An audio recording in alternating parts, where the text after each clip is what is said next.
Welcome to Ask China, a special series focusing on important subjects related to China. Today we'll look at a pressing concern in China, but also around the world, the environment.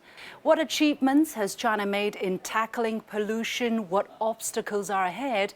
We collected questions from people living in more than 10 countries around the world via CGTN social media platforms, as well as the Q&A website Quora.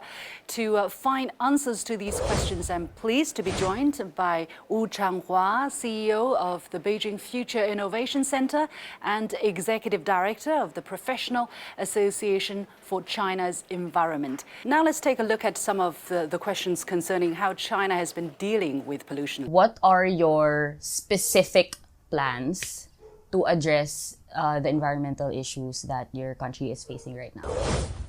So China has set very specific targets about environmental pollution control and prevention. Current stage particular focus actually is air, water, and the soil. China has been paying so much attention to air quality improvement over the last, particularly actually since 2013. Then if you look at the number of days, we call it blue sky days in Beijing, since 2013, we see obvious progress. The national government has made a serious commitment to the people in this country that by 2020, they're going to deliver a relatively satisfactory sort of outcome of air quality to its people. Water pollution prevention control has also been started, and particularly from laws, regulations perspective, and also from governance perspective. Greg Freemeyer on Quora asked, what is the magic behind China's growing vegetation coverage?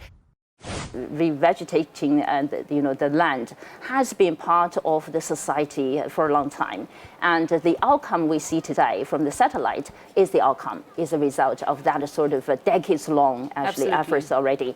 Globally, we all recognize the contribution of forestry, of reforestation, vegetation, and also soil as carbon sink to contribute to the solution of climate change. John S.B. Chan on Quora has a question asking, when I went to Beijing last time, they regulated that on the odd dates of the month, cars with an odd last number on their license plates were allowed to drive on the streets, and even numbers for even dates.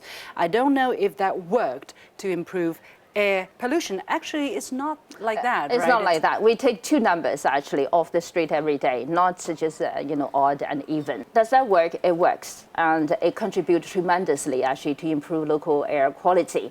Vehicular exhaust actually definitely contributes a big portion of the air quality locally. And so that's why attention paid to transportation pollution issue is definitely a right direction to go.